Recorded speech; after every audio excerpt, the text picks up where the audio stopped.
El silencio del subsuelo del Dodger Stadium en plenas vacaciones de invierno era tan denso que la humedad del concreto parecía absorber cualquier sonido, permitiendo que la resonancia de unas solas pisadas se multiplicara en eco. «Rías, ¿puedes venir un momento?». La voz, inconfundiblemente tranquila, pertenecía a Shohei Ohtani. Edwin Díaz, el recién llegado a los Dodgers por un contrato explosivo de 3 años y $69 millones, un lanzador puertorriqueño de pases de touchdown, como le gustaba bromear, se giró. Díaz, a sus 31 años, ya era una leyenda por derecho propio, con más de 250 jonrones en su carrera y 2 premios al jugador de campo del año. Pero el hombre de los $700 millones, el primer Dodger en la historia en registrar 2 premios MVP y 50 cuadrangulares en la misma franquicia, irradiaba una aura que iba más allá del béisbol. ¿Recuerdas esa pistola de la que hablé en la entrevista para GQ? Tienes que verla con tus propios ojos. Ohtani esbozó su habitual sonrisa serena, pero había una seriedad incandescente en sus ojos. «Por supuesto, Shohei. Sería un honor», respondió Díaz, sintiendo un nudo de nerviosismo. Visitar el locker de Ohtani era como ser invitado al atelier de un artista que había trascendido todos los límites de su medio. La pesada puerta de Júpiter se deslizó con un sonido sordo. «Este es mi mundo», dijo Ohtani, y al cruzar el umbral, Díaz contuvo un jadeo. No había lujos llamativos, ni ropa de diseñador apilada, ni colecciones de hobbies excéntricos. Solo había cosas relacionadas con el béisbol. No era una galería de museo, como Díaz había fantaseado, sino un arsenal bélico, metódico y despojado, listo para la batalla. El shock fue palpable. Díaz siempre había asumido que Ohtani, el fenómeno, debía tener una vida igual de épica fuera del diamante. Sin embargo, lo que vio lo obligó a reescribir su percepción. Para Shohei Ohtani, el béisbol no era una parte de su vida, era la vida en sí misma, comprimida y optimizada. Ohtani se rió suavemente, adivinando el asombro. La gente habla de mis hobbies, pero no tengo hobbies, aparte de esto, solo es béisbol. Y esa era la primera pieza de su pistola. Ohtani tomó un iPad visiblemente maltratado. No era el modelo más reciente, estaba cubierto de huellas dactilares y las esquinas mostraban desgaste evidente. Lo usaba para revisar películas de béisbol, su análisis diario de bateadores, técnica de swing y lanzamiento. Al encenderlo, la pantalla reveló una matriz de carpetas: análisis de bateo 24, técnica de picheo, datos de oponentes. Todas las noches, sin importar si ganaban o perdían, Ohtani regresaba a su hotel y abría esta aplicación. Revisaba su propio bateo en cámara lenta, cuadro por cuadro, buscando lo que funcionó y lo que falló.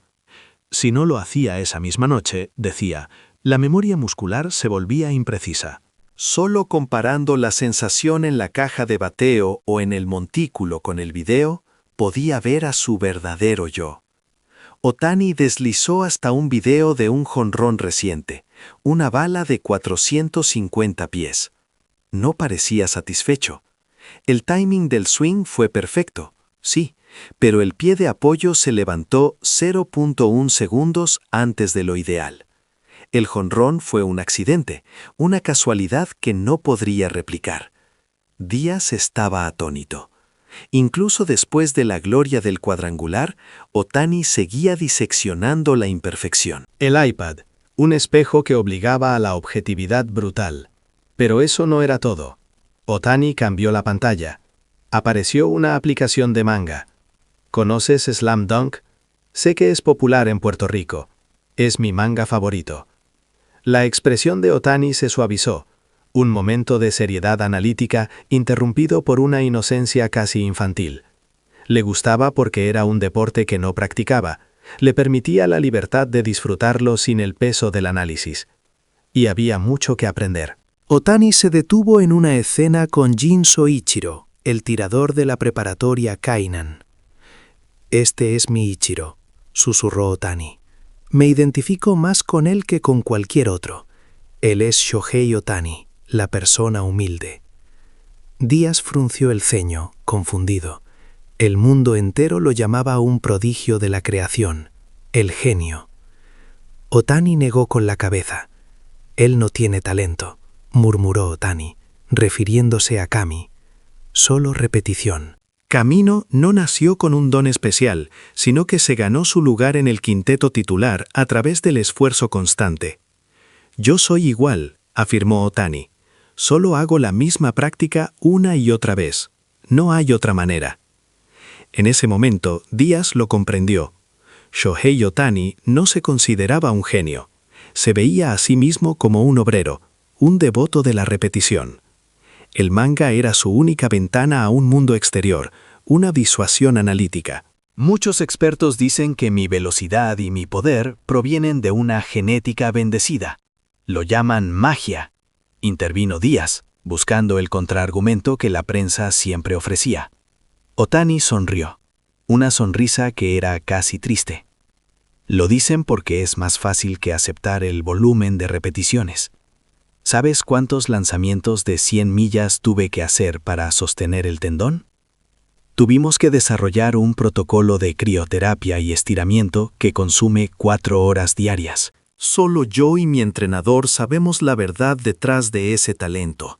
Es ingeniería, no magia. Mi velocidad no es natural, es una optimización constante del eje biomecánico.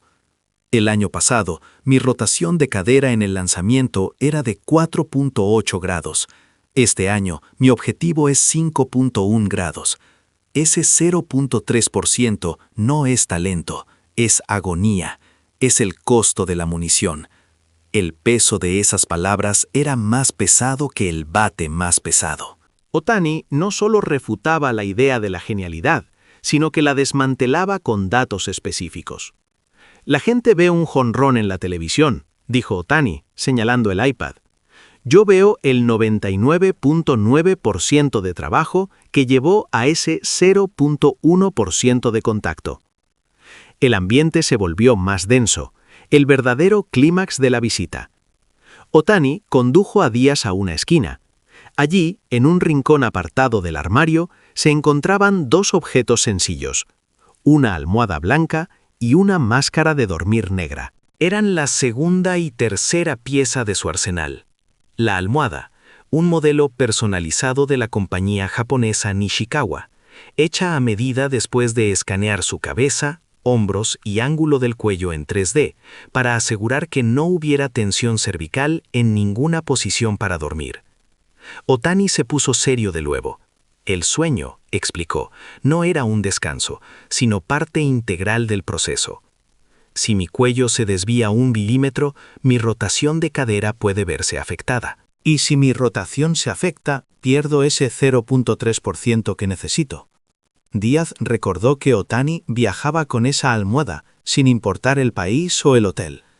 Se rumoraba que Otani dormía un promedio de 10 horas y media diarias, más que el resto de sus compañeros, un dato que los analistas de rendimiento habían calificado de extremo.